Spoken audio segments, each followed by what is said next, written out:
Concerning technology, we have had many internet restrictions. For instance, our technology department has blocked YouTube at times, students emailing each other, and teachers also restrict many privileges.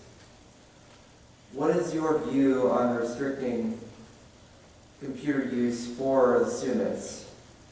Mr. Getz, you make a... And I'm going to defer to the IT department that we have and also the teachers and the administration, because they've got a good grasp on what's appropriate for student learning and what is not. So I'm going to agree with the standards that they've set, because I would much rather err on the side of being cautious and safe than not. So I am in agreement with the standards that they've set. I would have to agree with the standards also, that they said, I know there are reasons they blocked some of those sites, and the teachers don't want students to email each other. There have been discipline issues, and so, just to make things easier and more conducive for learning, I think that the teachers and the IT staff have done the correct thing and blocked some of the access. So I too defer to the staff and the IT department. I think I agree with everybody here.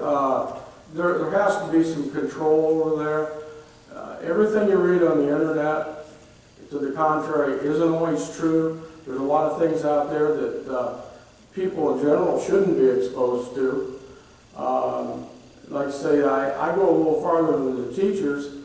I think when we first put computers in the school, I was on the school board. We only had a very few teachers that were allowed to access the internet at that time. And quite honestly, that proved to be a mistake in a couple of cases. We monitored it very well. And I think that, it's up to the IT people to monitor what is going on with the computers and that. And the kids shouldn't be given free rein. If the parents want them to stay at home, that's one thing, but not on our watch. I think there should be restrictions, but there should be a balance up on the restrictions. On one hand, sites like Twitter and YouTube distract students and it takes away their time spent on assignments. On the other hand, some of the educational sites are blocked, and if students are looking up weapons or violence, if they're researching a war, they need to get on certain sites that they can look up to see what type of weapons may have been used in that war, and those sites are being locked. We need to teach our kids to learn proper skills for researching and evaluating information, and I feel restrictions on social media are important and will limit the chances for bullying to occur also. I'll reiterate that technology is a tool and it has great benefits and pitfalls.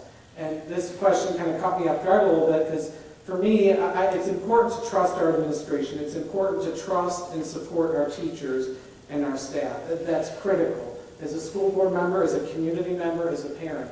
At the same time, I think as a school board member, it's my job to be informed, to understand, to be able to answer questions that parents, that students ask of me. And so I started asking around about this a little bit, and I'll be honest, I believe in some standards. It's clear that we have to have some standards for safety.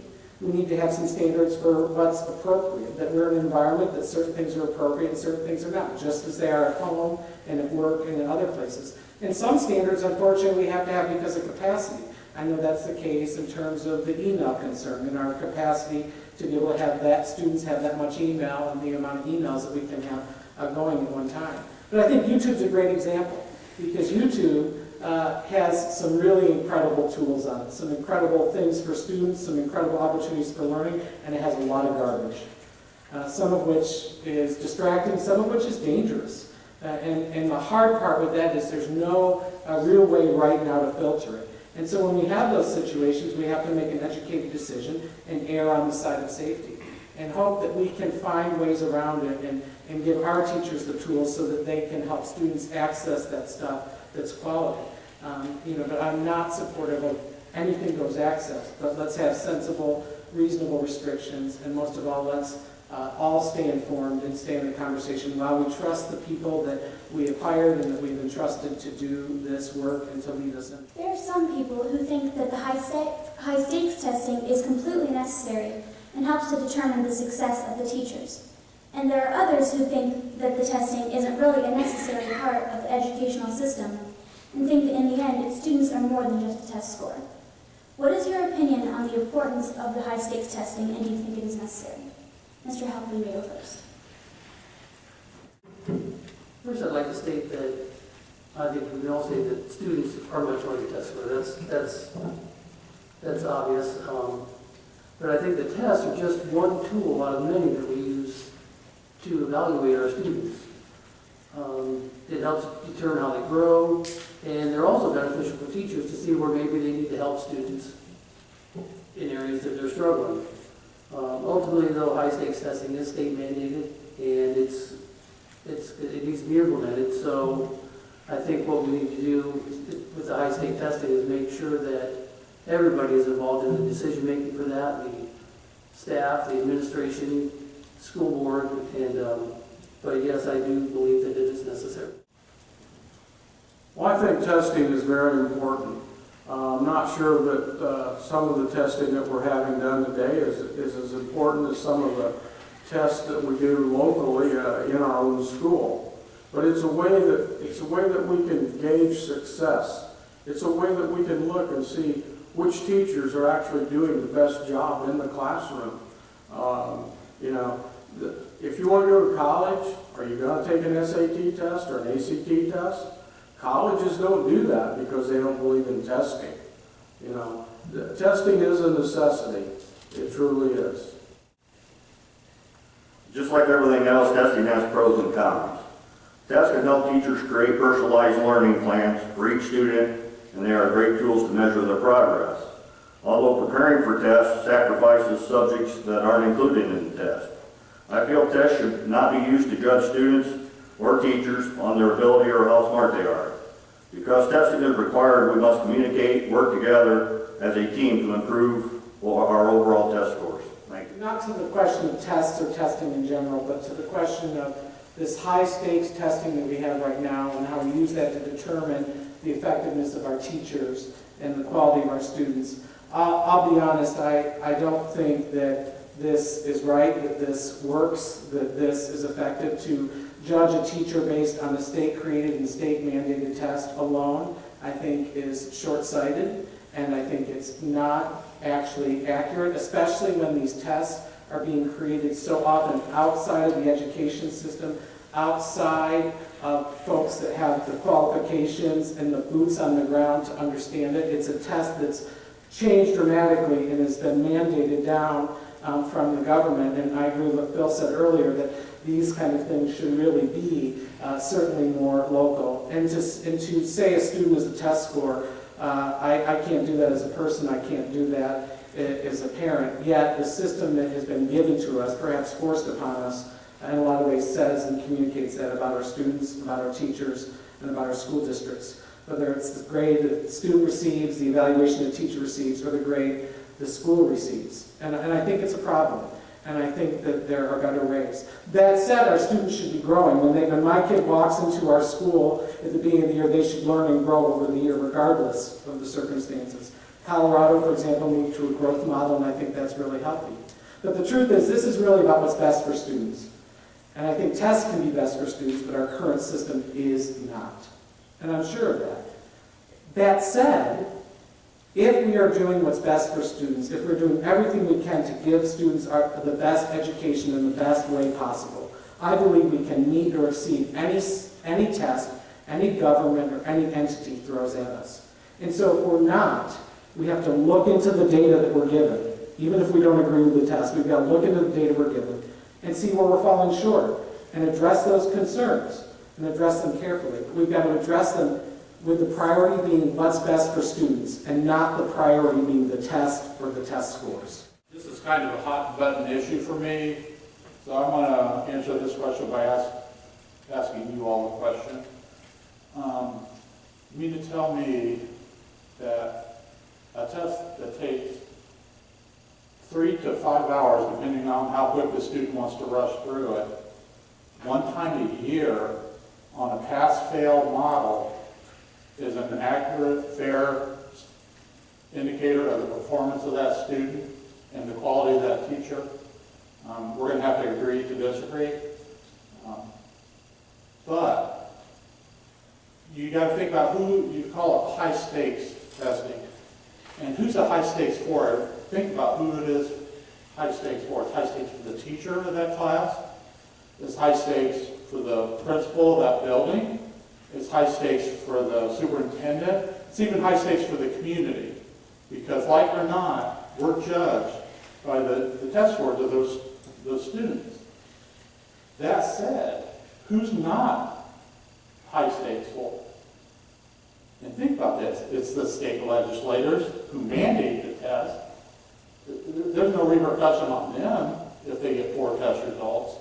And there's no stakes in it for the people who are taking the test. I mean, that's a little ironic to me. I mean, those kids are smart enough to know, hey, I pass on whether I pass this I-step or not. And the quicker I get through it, the better. I mean, don't fool yourself if you don't think that they know that there's no stake in it for them. We do need to have performance guidelines. We do have to have a standard. I mean, we can't measure our growth without it. The current model, I don't agree with, but it's the world we live in. It's the standard that we have right now, and we have to deal with that, like it or not. So in the meantime, I don't look for any quick changes on that because politicians are involved. So I think it's going to be quite a while before we have a growth model, but I'm holding out hope. Some of our extracurricular activities feel unrecognized and unsupported. Examples include band, show choir, and the academic teams. What would you do to make those extracurricular activities feel more recognized in the school district? Mr. Woodford, you may go first. Free food? I don't know. I understand where you're coming from, kids. You know, football game draws a lot more people, pulls a lot more money into the school than an academic fund contest. At one point in time, I don't know if it does anymore, my daughter was on the wall by the library with a state-winning academic team. I never really thought I'd like those, but I got drugged to a few of them, and it's kind of interesting, you know.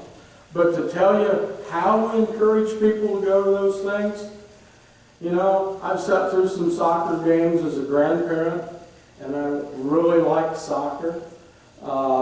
I don't really have a good answer for you there. The only thing I can tell you is, you know, I'll take a word from Mr. Carlson. Be passionate about what you do, okay? You love it, excel at it, do good at it.